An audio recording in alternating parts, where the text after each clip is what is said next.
안녕하십니까. 오늘은 2021년 제2기 작년 교과 영원한 하나님의 언약 7번째 시간으로 신의 산에서의 언약이란 제목으로 함께 살펴보겠습니다. 자, 벌써 우리 영원한 하나님의 언약이란 주제로 벌써 7번째 시간인데 그동안 우리가 공부한 내용들을 잠깐 복습해 보겠습니다. 하나님께서 맨 처음 언약을 맺은 대상은 누군가요? 누구하고 맨 처음 언약을 맺으셨나요? 아담이죠. 그래서 창세기 2장에 나오는 내용을 중심으로 아담 언약이라고 합니다. 그 하나님께서 맺으신 언약의 대상을 중심으로 그렇게 표현하죠. 그 다음 성경에서 근데 이 아담하고 하나님께서 언약을 맺을 때는 그 언약의 내용은 나오지만 언약이란 단어는 안 나오죠. 그렇죠? 성경에서 언약이란 단어를 하나님께서 직접 사용하시는 첫 번째 인물은 누군가요? 모르세요? 노아? 예. 예. 노아 이렇게 하는다고 노아? 하고 다른 느낌이 다르죠. 자, 예. 창세기 6장 18절, 9장 9절로 17절에 보면 성경에서 언약이란 단어가 딱 언급돼 나옵니다. 6장 18절 내가 너와 언약을 세우겠다. 9장 9절로 17절은 저 유명한 무지개 이야기죠. 여러분, 그런데 하나님께서 노아와 함께 언약을 세우셨는데 노아의 후손들이 하나님께 순종했나요? 여러분, 이 성경에 왜 언약이라는 단어가 여러 번 반복될까요? 실제로 구약에서부터 시작해서 신약까지 언약이라는 단어가 여러 번 나오는데 이렇게 여러 번 반복된다고 하는 건 무슨 뜻이에요? 하나님께서 끊임없이 반복하시면서 기어이 당신의 백성들을 구원하시려고 하는 사랑의 반복된 표현이죠. 그렇죠? 자, 그래서 노아와 언약을 맺으시고 난 다음에 사람이 다시 범죄하니까 하나님께서 한 민족을 택하시기 위해 누굴 부르시나요? 아브라함 부르시죠. 세 번째 언약을 그래서 아브라함 언약. 아브라함 언약.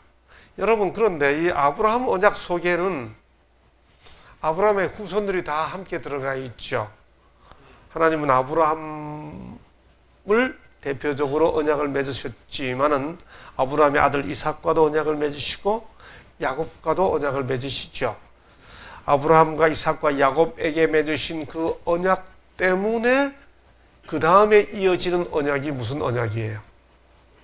한 민족을 택하시기 위해, 한 민족을 형성하기 위해, 그저 한 혈통을 이렇게 아브라함이라고 하는 한 조상을 중심으로 한 혈족을 선택하시는 것으로 끝나지 않고 그들을 한 나라로 삼기 위해 한 땅을 약속하시죠.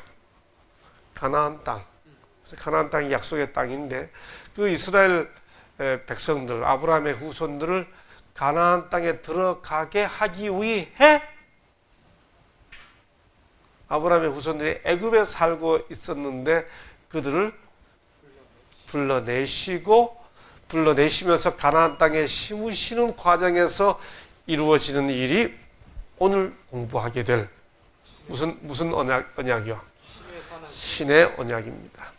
신의 산 언약이라고 했는데 신의 언약, 신의 산 언약 그렇게 표현하죠. 자, 이 신의 여기 보세요. 이제 여기 출애굽기 19장과 24장, 출애굽기 19장과 24장에 언약이라는 단어가 나옵니다. 자, 이쯤에서 한번 벌써 감 잡으셔야 되는데요. 신의 언약은 그러므로 무슨 언약에 근거해서 이루어지는 걸까요? 여기 신의 언약 전에 아담 언약, 노아 언약, 아브라함 언약이 있는데 신의 언약은 이 앞에 있었던 세 언약 중에 무슨 언약에 근거해서 신의 언약이 진행될까요? 좀 전에 제가 설명을 드렸어요. 하나님께서 아브라함의 후손에게 내가 너의 후손을 택하겠다. 그런데 창세기 15장에 보면 400년 후에 아모리 족속의 죄악이 관영하면 그 땅으로 가게 될 거다. 이 땅으로 돌아오게 될 거다. 가나안 땅으로 돌아오게 될 거다. 그렇죠?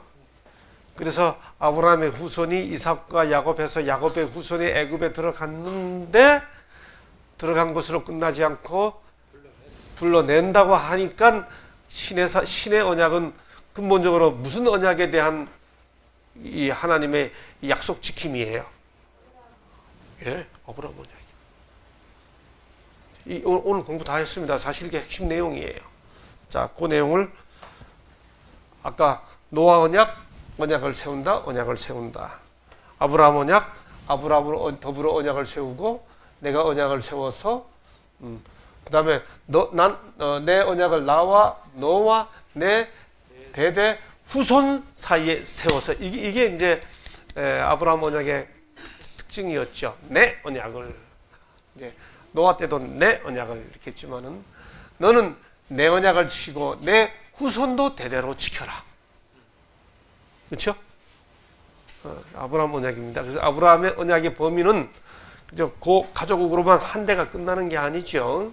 그 다음에 보면 너는 그 이름을 이삭이라 하라. 내가 그와 내 언약을 세우리니. 그러니까 이삭과도 언약 세운 거죠. 이 아브라함 언약 속에는 그게 다 포함되어 있는 거죠. 이제 모세 언약인데요.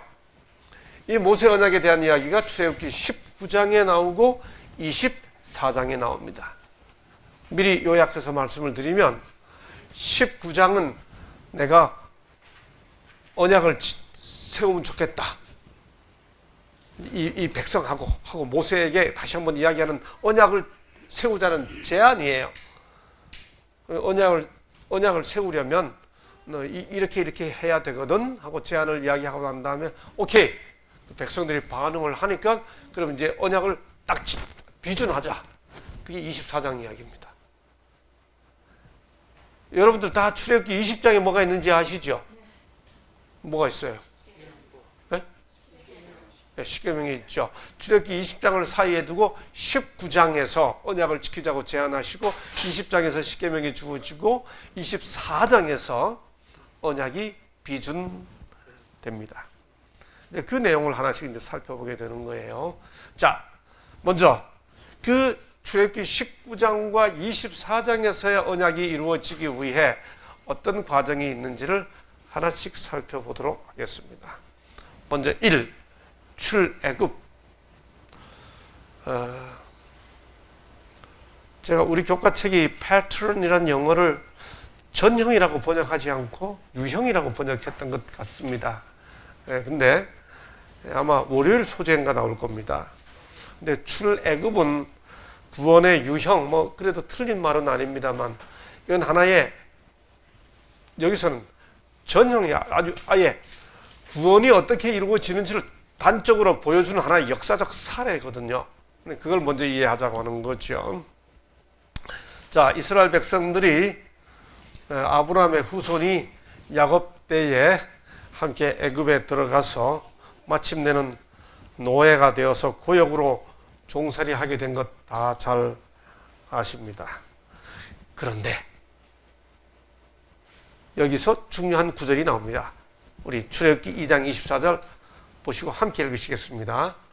화면을 보시죠. 시작.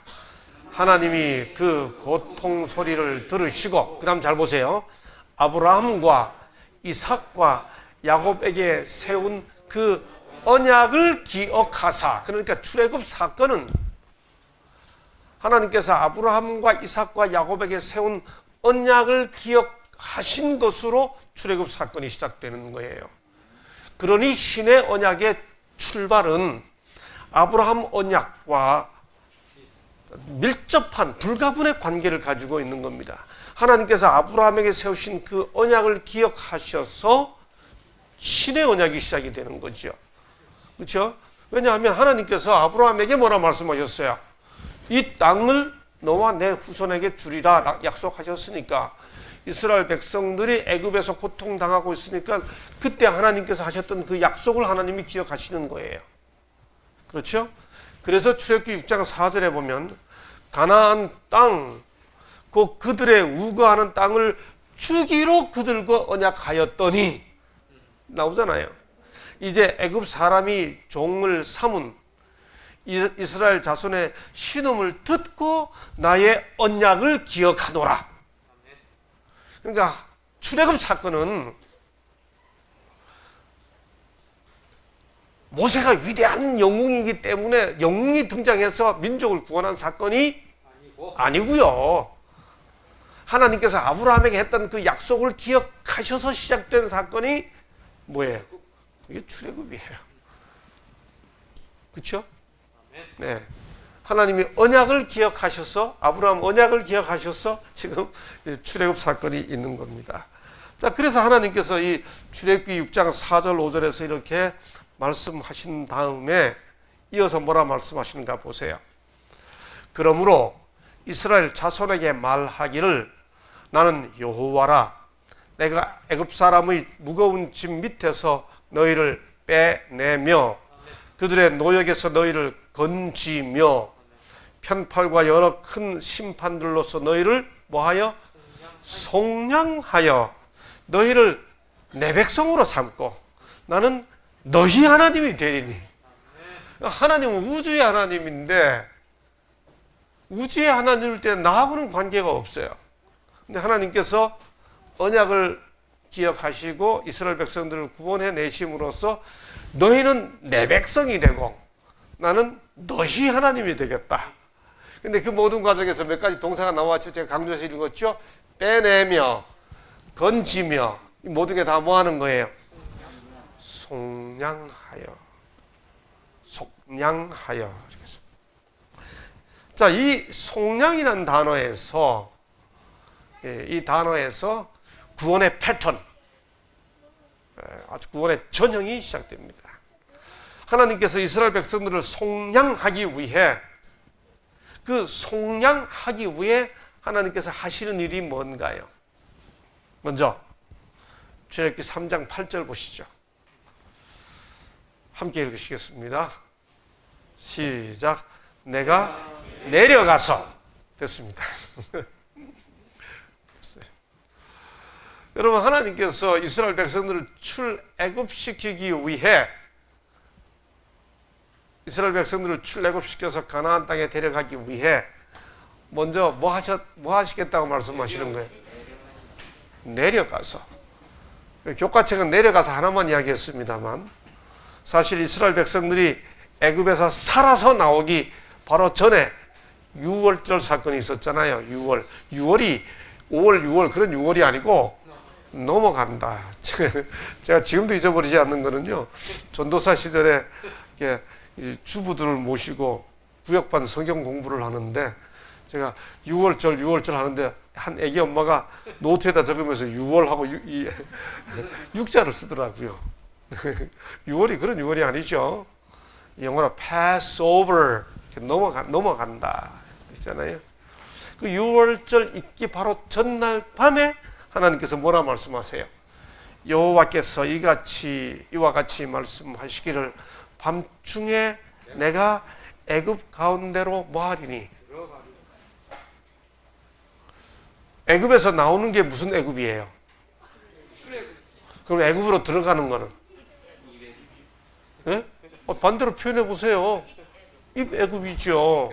그러니까 하나님께서 이스라엘 백성들을 출애굽시키기 위해 당신이 먼저 뭐 하신 거예요?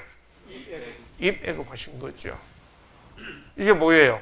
주님이 이 땅에 성육신 하시는 사역을 내려가고 들어가고 세상으로 지구상으로 내려오시고 애굽에 들어오시고 이렇게 하셔서 우리의 출애굽은 하나님의 입애굽이 전제된 사건입니다. 그분이 이 땅에 오셔서 유월절 어린 양으로 피 흘려 죽으시기 때문에 우리가 출애굽하는 거지요. 그렇죠? 여기에 이게 바로 속량이라는 단어 속에 포함되어 있다는 겁니다.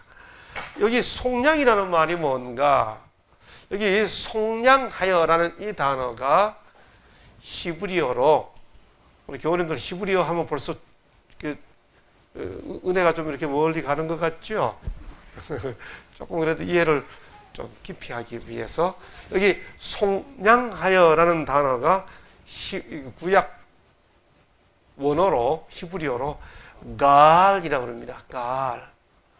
여기 이 갈이란 동사에서 온 고엘이라는 명사가 단어가 있어요. 여기 이 고엘이라는 말이 뭔가 하면 르기에 보면 친족, 기업 무르는 자 이렇게 했죠. 바로 이렇게 친족이 되어 내가 빚을 져서 노예가 될 뻔했는데 친족이 와서 그 빚을 다 갚아주고 나를 그 빚에서 해방시켜주는 그런 사람을 고엘이라고 그래요. 고엘. 그런데 이 고엘이라는 단어를 친족구주라고 그럽니다. 예수께서는 우리의 형제가 되셨잖아요. 그렇죠? 친족구주. 그 친족구주를 고엘이라고 그러는데 그 고엘이라는 단어가 어디서 왔는가 하면 가알에서 왔어요. 그러니까 속량하사 하는 말은 무슨 말인가? 이 말은 우리의 기업 물러주시는 분이 되셨다. 그 뜻이죠. 그래서 여기 신약에 보면 마가복음 10장 15절에 인자가 온 것은 섬김을 받으려 함이 아니라 도리어 섬기려 하고 자기 목숨을 많은 사람의 대속물로. 여기 시대소망 327쪽 보세요. 우리를 속량하는 사업과 죄로 말미암아 잃어버린 우리의 유업은 우리의 친족이 되신 예수께 돌아가셨다. 친족, 아까 제가 말씀드렸죠. 친족. 예수께서 우리의 친족이 되신 것은 우리를 뭐 하시기 위함이었다? 속량하시기 위함이었다. 이게 빚이 져가지고 노예가 될 뻔한 사람을 구해줄 자격이 있는 사람은 친족이어야 하거든요. 그래서 예수님께서, 그게 구약의 율법이었거든요. 그래서 예수께서 우리의 고엘이 되기 위해, 기업을 물러주시는 분이 되기 위해 친족이 되시, 우리의 형제라 부르시기를 부끄러워 아니하시고 뭐 하셨어요? 내려오시고 뭐 하셨어요? 들어오셨죠. 자, 이렇게 이스라엘 백성들을 하나님께서 이제 출애굽을 시켜주기 위해 먼저 속량하셨습니다. 애굽에 세상으로 내려오시고 애굽으로 뭐 하셔서 들어가셔서 이스라엘 백성들을 속량하셨습니다. 자, 그래서 그렇게 해서 이스라엘 백성들 애굽에서 살아서 나왔죠. 여러분, 유월절 사건 때 피를 발라야 살아나왔다는 말은 무슨 뜻이에요? 문설주와 좌우 임방에, 문 지방은 거기서 양을 잡았기 때문에 저절로 발라져요. 지방은 안 발라도 되는 게 아니고 저절로 발라지기 때문에 안 바른 거죠. 문에다가 다 이렇게 피를 칠해서 그런 경우만 살아남을 수 있었다라는 말은 바꾸어 말하면 그게 무슨 뜻이에요? 애굽 사람은 죽어 마땅하고 이스라엘 사람들은 살아 마땅하다는 뜻입니까? 양을 죽여서 피를 발라야 살았다는 말은 애굽 사람이나 이스라엘 사람이나 다 똑같아 그 소리예요. 누구는 더 나은 사람이 아니에요. 이 사람들도 다 애굽 사람처럼 죽어 마땅한데 양이 대신 죽었기 때문에 살아남았다 그 뜻이죠. 양의 피를 발랐다는 말은. 그렇죠? 그렇죠?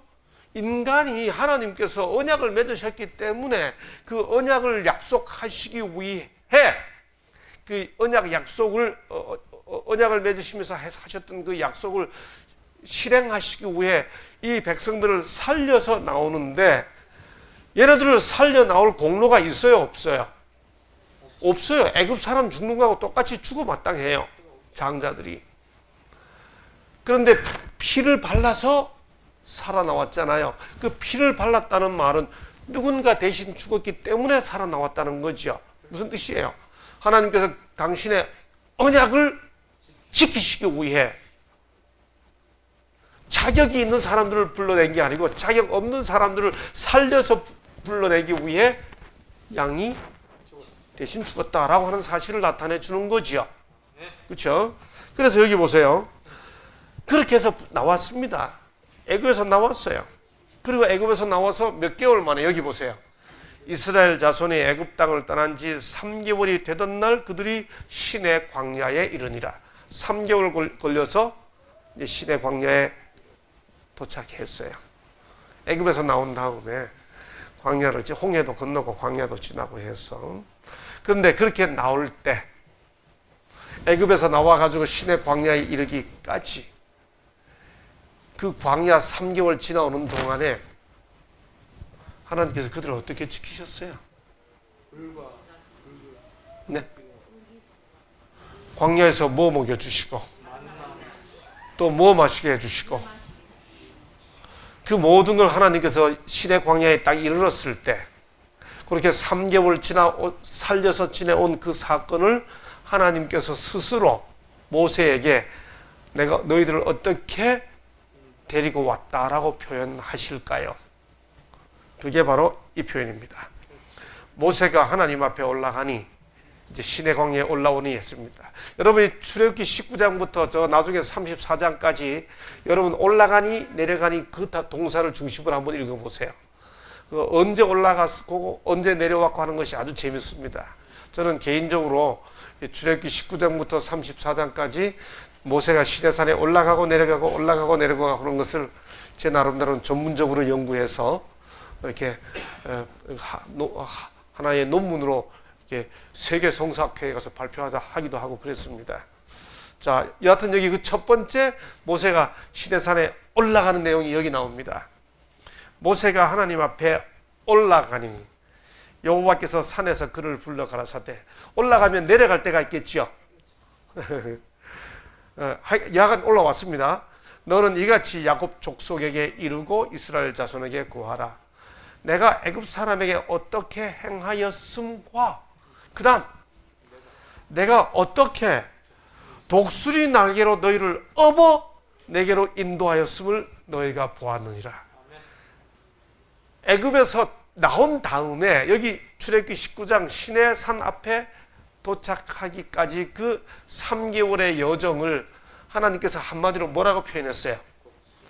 독수리 날개로 업어서 데려왔다, 이렇게 이야기했습니다. 자, 여기 신명기 32장 10절. 신명기 32장은 모세가, 아까 출애굽기 19장은 출애굽 초기고 신명기 32장은 출애굽 끝날 때죠. 모세가 고별 설교하는 내용입니다. 모세가 뭐라고 말하는가 하면 여호와께서 마치 독수리가 자기 보금자리를 어지럽게 하며 자기 새끼 위에 너풀거리다가 그 다음 그의 날개를 펴서 새끼를 받으며 그의 날개 위에 그것을 엎는 것 같이 여호와께서 홀로 그를 인도하셨고 그와 함께한 다른 신이 없었도다. 모세도 훗날 이렇게 이야기합니다. 예, 여기 사진에 보시는 것처럼 시내 광야에서 독수리가 새끼 날개 나는 걸 가르치기 위해 어떻게 해요? 예, 어떤 때는 날개를 툭 쳐서 벼랑에서 떨어뜨립니다. 그러면 새끼 독수리가 떨어지면서 살으려고 막 푸득푸득푸득 하다가 아무래도 이 날개가 다 안 펴져가지고 땅에 떨어져 위험할 것 같으면 촥 가서 이렇게 받아냅니다. 날개를 이렇게 받았잖아요. 그렇죠? 또 맹수가 와서 독수리 새끼를 잡아먹으려고 이렇게 이 독수리 그 둥지를 이렇게 공격하면 이 새끼들이 이렇게 떨어지잖아요. 그러면 어미가 가서 탁 보시는 것처럼 받아가지고 이렇게 살려냅니다. 하나님께서 이스라엘 백성들을 이끌고 시내 광야까지 온 것이 이렇게 데려왔다 그 말입니다. 그렇죠? 예, 훗날 하나님께서 뭐라 말씀하시나요? 이스라엘이 어렸을 때에, 출애굽 초기는 어렸을 때입니다. 내가 사랑하여 내 아들을 애굽에서 불러냈다. 독수리가 새끼 사랑한 것처럼 이건 뭐냐? 하나님께서 어린 자식 사랑하듯이 사랑한 거다 그거지요.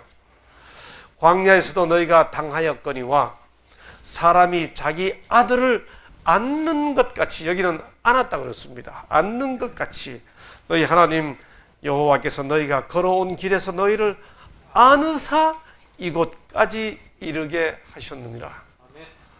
장로님 살아오시는 동안에 하나님께서 장로님을 안으셔가지고 이 세월 지나게 하셨구나 하는 느낌 들 때 많죠.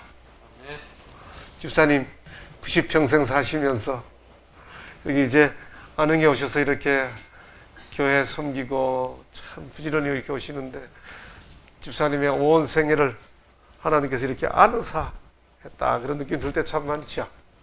네.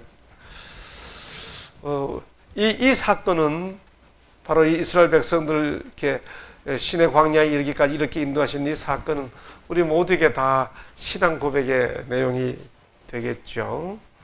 여기 부조와 선지자 504쪽 하나님께서는 끊임없이 사람들을 당신의 보호의 날개 아래로 이끌어 들이사 사단으로 하여금 그들에게 잔인하고 기만적인 능력을 행사하지 못하도록 노력하신다.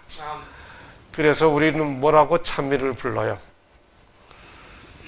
주 날개 밑 내가 편하게 있네. 그렇죠? 주 날개 밑 그다음 뭐라 그래요? 즐겁도다. 주 날개 밑.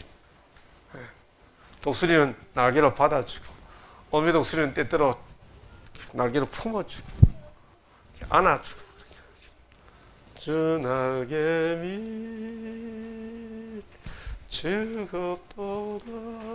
참 그러시죠? 자, 이렇게 하나님께서 이스라엘 백성들을 신의 광야까지 인도하여 내신 다음에 지금 계속 출애굽기 19장을 우리가 보고 있어요. 3절 19장 3절 4절 요 이어서 뭐라고 말씀하시는가? 이제 5절 6절입니다. 그 다음에 하신 말씀이 세계가 다 내게 속하였거니와 너희가 내 말을 잘 듣고 내 언약을 지키면. 여러분 맥락을 모르면요 출애굽기 19장을 읽으실 때 지금까지 제가 말씀드렸던 그 맥락을 놓쳐버리면 흐름을 놓쳐버리면 그냥 요 구절만 딱 보면 대뜸 뭐라고 우리 생각하시는가 하면 하나님의 소유가 되고 제사장 나라가 되고 거룩한 백성이 되는 게 하나님의 언약을 지키는 조건으로 이루어지는 거구나. 그렇게 생각하기 쉬워요. 거기서 좀 더 나가 구원도 언약을 지켜야 받는 거야. 근데 그렇게 생각하기 쉽죠. 여러분 그런데 5절 6절에서 하나님이 이 말씀하시기 전에 좀 전에 우리가 3절 4절을 읽었어요. 3절 4절에 뭐라 그랬나요? 내가 어떻게 독수리 날개로 너희를 업어 내게로 인도하였음을 너희가 보았느니라.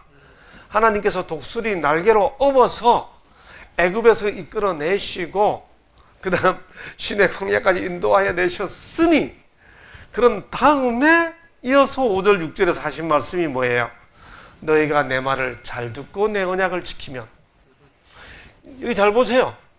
너희가 내 말을 잘 듣고 내 언약을 지키면 출애굽 시켜줄게 이렇게 말씀하셨어요? 아니면 이미 출애굽 시켜주신 다음에 독수리 날개로 업어서 시대 광야까지 인도하시고 그 다 확인시켜 주신 다음에 그 다음에 말씀하시기를 너희가 내 말을 잘 듣고 내 언약을 지키면 이렇게 했나요?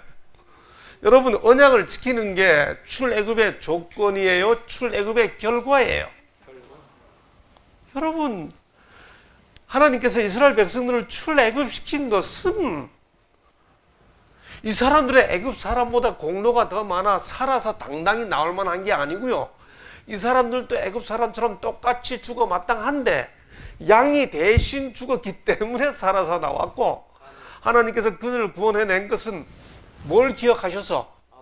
아브라함과 이삭과 야곱에게 하셨던 언약을 기억하사 그거 지키시기 위해 양이 대신 죽고 그 바람에 살려서 나온 거죠. 그 다음에 업어서 이까지 인도해 내셨죠. 약속을 기억하셨고요. 양이 대신 죽었고요. 업어서 인도하셨고 다 이렇게 해주신 다음에 그 다음에 뭐라 말씀하셨어요? 너희가 내 말을 잘 듣고 내 언약을 지키면. 자, 이렇게 했으니까 이제는 내 뜻대로 살아야 되지 않겠어? 주님께서 이렇게 하면 말이야, 그러면 내가 너희들 애굽에서 건져내 줄게 이렇게 말씀하신 것이 아니죠. 그렇죠? 그 전에 다 베풀어 주신 다음에 이제는 너희가 이렇게 하나님 내 은혜를 베풀고 내가 너희에게 이렇게 사랑을 베풀었으니 이제 이 사랑의 은혜를 받고 해야 할 일이 있거든. 그 일이 제사장 나라가 되는 거고 거룩한 백성이 되는 거야 라고 말씀하신 거지요. 그렇죠? 예. 그러므로 이건 무슨 뜻인가요? 로마서 3장 19절에 나오는 것처럼 우리 이 구절을 출애굽은 율법을 지켜서 받은 공로야 이렇게 착각하면 안 되는 거죠. 출애굽은 이스라엘 백성들이 율법을 잘 지켜서 얻어낸 자기 공로의 결과가 아닌 거예요. 우리가 알거니와 무릇 율법이 말하는 바는 율법 아래에 있는 자들에게 말하는 것이니 이는 모든 입을 막고 온 세상으로 하나님의 심판 아래에 있게 하려 함이라. 그러므로 율법의 행위로 그의 앞에 의롭다함을 얻을 육체가 없나니 율법으로는 죄를 깨달음이니라. 이제는 율법 외에 하나님의 한 의가 나타났으니 율법과 선지자들에게 증거를 받은 것이라. 곧 예수 그리스도를 믿음으로 말미암아. 이게 뭐예요? 예. 6월절 어린 양이 죽어서 살아나온 거야. 그 사실을 말해주는 거죠. 우리가 순종함으로 구원을 얻을 수 있는 것이 아니니 대개 구원은 믿음으로 말미암아 얻는 하나님이 값없이 주시는 선물이다. 순종은 믿음의 열매다. 그럼 우리 순종해야 돼요? 안 해야 돼요? 순종해야 돼요. 근데 아무리 순종해도 그 순종이 우리로 하여금 구원을 준다라고 생각하면 그건 자기 공로가 돼버리는 거죠. 우리는 최선을 다해서 순종해야 되는 거예요. 근데 어떻게 순종하도록 그것을 나의 의로 생각하면 안 되는 거죠. 어떤 분들 중에 우리 교회에 그런 분들이 계세요. 언약은 결국 순종해야 되는데 오늘날 교회에서 순종을 흐릿하게 이야기한다고 그렇게 말씀하시는 분이 그 말을 자기를 보고 내가 순종해야 되는데 나 순종 못하고 있어 이렇게 이해하면 되는데 남들 보면서 그런 말 한다면 그건 평가하는 거죠. 누구도 순종해야 되고 우리 목사님들 말이야 누구 말이야 잘못하고 있는데 그거 고치라고 이렇게 설교해야 되는데 그거 똑바로 안 한다고 이렇게 말할 때 그 말이 누구 보고 말 안 한다고 하는 것을 지적하기 위해 하는 말이라면 그건 자기를 바라보고 있는 게 아닌 거죠. 그래서 평가하고 있고 벌써 판단하고 있는 것이죠. 하나님께서 이렇게 말씀하시고 그 이야기를 들은 모세가 백성들에게 전합니다. 지금 계속 출애굽기 19장 보고 있습니다. 놓치지 마세요. 출애굽기 19장 시내 광야에 도착해서 시내산에 올라온 모세에게 하나님께서 언약을 제안하시는 거예요. 자, 다시 한번 돌아가서 봅니다. 여기 출애굽 시켜주시고 내가 너를 업어냈다 말씀하시고 그 다음에 5절 6절에서 이렇게 하면 언약을 지키면 말씀하셨고 이렇게 하니까 이 말을 모세가 전했습니다. 전하니까 백성들이 뭐라 그랬어요? 백성이 일제히 응답하여 이르되 여호와께서 명령하신 대로 그 다음 우리가 다 행하리이다. 여러분 이 말 맞았어요? 틀렸어요? 아니 이렇게 말하는 이 이스라엘 백성들 이 말은 이 말 자체는 틀린 거예요. 아니, 하나님께서 말씀하신 모세가 절하니까 하나님 말씀하신 대로 하겠습니다. 그거 틀린 거예요? 맞은 거예요? 맞은 거죠, 그렇죠? 맞는데 해보겠다고 하는 이 말, 우리가 다 행하리다라고 했던 이 말이 문제를 일으키죠.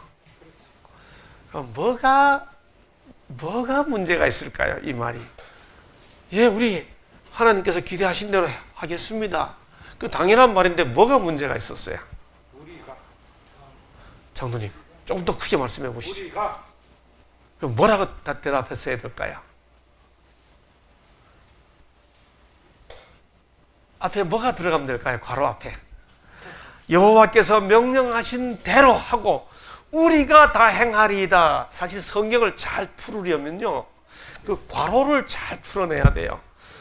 여호와께서 명령하신 대로 우리가 다 행하리이다. 이거 틀린 말 아니에요, 그렇죠? 근데 그 사이에 여호와께서 명령하신 대로 하고 그 사이에 뭐가 들어가야 옳아요? 여호와께서 명령하신 대로 내가 하겠습니다 했는데 그 앞에 뭐가 들어가야 될까요? 여호와께서 명령하신 대로, 그 다음 하나님의 신의 감동으로. 요즘 우리식으로 하면 성령의 능력으로. 이걸 내가 하겠습니다 이렇게 해버리고 나니까 이게 이제 다 하는 게 다 자기가 하는 게 되는 거죠. 그 앞 사이에 믿음으로 말미암아 행하겠다 하는 그 말이 생략됐죠. 이래서 히브리 백성들이 이 대답 이후에 오해가 생깁니다. 그 오해가 뭐예요? 행하겠다 하는 그 말이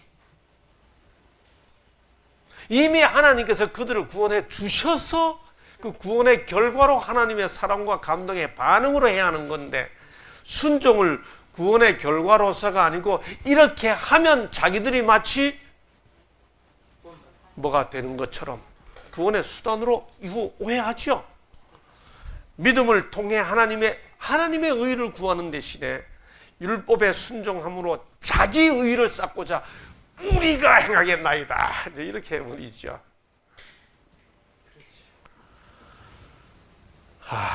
그래서 새벽기도 하기로 작심하고 새벽기도 한 3일쯤 하고 나면 내가 하나님과 더 가까워지면 되는데 3일쯤 새벽기도 하고 나면 김 집사는 왜 안 나오는 거야 하는 생각이 들어요, 안 들어요? 우리는 왜 그러는 겁니까 도대체? 내가 성경 열심히 읽으면 되지. 성경 통독 시작한 다음에 조금만 지나고 나면 저 양반은 장로인데 통독 하나 하는 생각은 왜 드는 거예요? 그렇죠? 제가 그런 생각이 들었습니다. 제가 신학생 시절에 2학년 때인지 3학년 때인지 무슨 일이 있어도 정한 시간에 정한 장소에서 기도해야 되겠다 이렇게 작심하고요. 제가 기도하던 그 소나무가 있는데 그 소나무 밑에 가서 수업 들어가기 전에 기도하고 점심 먹으러 가기 전에 기도하고 수업 끝나고 저녁 먹기 전에 가서 기도하고 이렇게 3일쯤 하고 나니까 막 거룩한 느낌이 들어요. 그리고 기도하고 내려오는데 신의 산에서 모세가 내려올 때 얼굴이 이랬었나 하는 느낌이 들면서 막 내가 거룩해지는 느낌이 들고, 그리고 그렇게 하고 어느 날 아침에 수업 들어가기 전에 그 기도 동산에 가서 소나무 등근에서 기도하고 강의실을 내려갔는데 몇 친구들이 앉아가지고 모여가지고 막 떠들고 이야기하는 거예요. 그런데 그 친구들을 보는데 무슨 생각이 드는가 하면 한심한 녀석들. 나는 지금 뭐 하고 내려오는데. 근데 그것도 이렇게 안 보이고 있죠. 벌써 딱 책상 앉아 탁 이렇게 한번 쫙 보면서 그때 들었던 제 생각, 기도나 했나? 우리는 왜 그렇게 빨리 그렇게 되는지 몰라요. 그렇죠? 유대인들이 완전히 여기에 무리가 행하리이다. 이게 완전히 이렇게 빠져버린 거죠. 자기 의를 쌓아가는 겁니다. 여러분, 신의 언약은 철저하게 은혜 언약입니다. 아멘. 이스라엘 백성들이 순종하려고 한 것 자체가 틀린 건 아니에요. 그런데 그들이 순종하려고 할 때 그 동기가 뭐예요? 은혜에 대한 반응으로 자기들의 순종이 의를 만드는 게 아니고 자기들의 순종은 하나님의 은혜에 대한 반응이라고 하는 사실을 잊어버린 채 자기들의 순종이 의를 만들어내는 줄로 오해한 거죠. 그렇죠? 그래서 바울은 후에 뭐라 이야기했나요? 하나님의 의를 모르고 자기 의를 세우려고 기도나 했나? 나는 뭐 했는데? 성경이나 읽나? 나는 뭐 했는데? 성경 통독표 만들어 놓고 막 올라가면서. 어떤 사람들은요, 보니까 성경 통독표, 도표 빨리 올라가고 싶어가지고 작은 책부터 먼저 읽어요. 빨리 올라가려고. 우리는 왜 그렇게 되는 거예요, 전부 다? 힘써 하나님의 의에 복종하지 아니하였느니라. 가래 뽑은 기별 1권 363쪽. 인간이 자신이 범한 거룩하고 공의로운 율법의 요구에 응하기 위하여 자기 자신의 능력으로 최선의 노력을 다 기울일지라도 그건 전혀 무가치한 것이다. 그러나 그리스도를 믿음으로 말미암아 그는 모든 것이 충만하신 하나님의 아들의 의를 주장할 수 있다. 예. 자기 자신의 능력으로 최선의 노력을 다 기울일지라도 예수님의 의와 상관, 거저 주시는 은혜에 대한 반응으로 내가 순종을 이루어 가야 된다고 하는 동기. 끊임없이 우리는 자기 점검해야 하는 것이죠. 율법의 요구를 자신의 힘으로 이루어 보려고 애씀으로써 율법적인 종교에 따라 살고자 할 때는 노예 근성이 일어난다. 여러분, 우리 순종해야 돼요. 근데 그 순종이 노예 근성에 의한 것인지 아닌지 끊임없이 우리의 동기를 기도함으로써 확인해야 하는 것이죠. 애굽에서 노예 생활을 한 동안 많은 이스라엘 사람들이 하나님의 율법의 지식을 대부분 잊어버리고 그 교훈에 이교의 풍속과 유전을 섞었다. 하나님께서는 그들을 시대 광야로 인도해내시고 거기서 당신의 친음성으로 당신의 율법을 선포하셨다. 은혜로 구원해내시고. 그렇죠? 이렇게 하니까 이스라엘 백성들이 행하리이다 라고 반응을 하고 이후 역사 속에서 그들이 오해를 해가죠. 근데 그때 그들이 반응을 했습니다. 출애굽기 24장에 가보면 하나님께서 이스라엘 백성들과 언약을 비준하시는데요. 출애굽기를 읽어보면 큰 세 가지 사건이 있습니다. 첫째는 애굽에서 나오는 것, 두 번째는 19장과 24장에 기록된 언약을 수립하는 것, 그 다음은 성소를 건축하는 거죠. 그 중에서 이 교과책 저자는 언약 수립이 마치 에베레스트 산처럼 높은 봉우리에 솟아있다라고 말합니다. 출애굽기 19장과 24장의 언약 체결 과정을 쭉 나열해 보면 다음과 같습니다. 출애굽 이후에 신의 광야에 이르렀죠. 지금까지 제가 설명드린 겁니다. 하나님께서 언약을 체결하자고 제안하셨죠. 이스라엘 백성들이 언약을 받아들이겠다고 응답했죠. 그 다음에 정식으로 언약을 받기 위해 준비를 하죠. 십계명이 선포되죠. 그 다음에 모세가 언약의 중개자로 나섭니다. 왔다 갔다 하면서. 그 다음에 20장 22절부터 23장까지 언약의 원칙들이 설명되고요. 드디어 24장에서 언약이 비준됩니다. 여러분, 이 맥락 속에서 기억하셔야 할 게 구원과 출애굽이라는 구원과 언약에 대한 제한, 출애굽기 19장이죠. 그리고 거기 십계명이 나왔죠. 24장에서 언약을 비준하죠. 근데 출애굽기 25장에서 저 유명한 무슨 말씀이 나오나요? 출애굽기 25장. 그렇죠. 교우님들 기억하실 것 같은데 출애굽기 25장 8절 기억하시는 분 아무도 안 계세요? 내가 너희 중에 거할 송소를 짓고, 다시 말씀드립니다.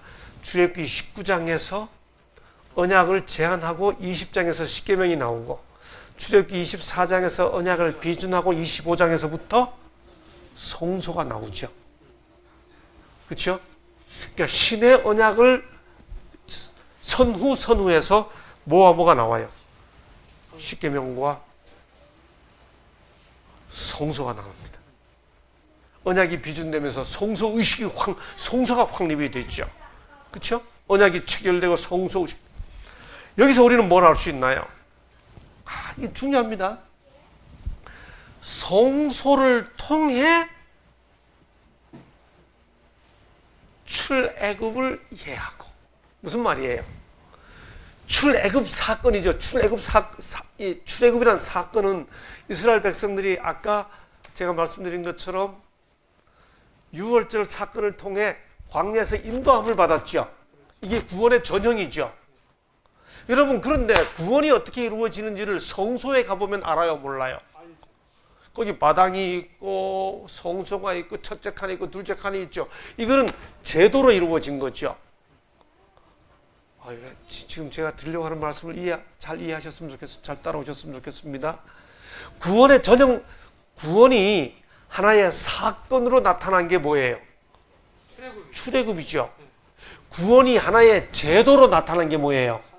송소. 그러니까 송소를 통해 출애굽이라는 사건을 이해하고, 반대로 출애굽이라는 사건을 통해 성소를 이해하죠.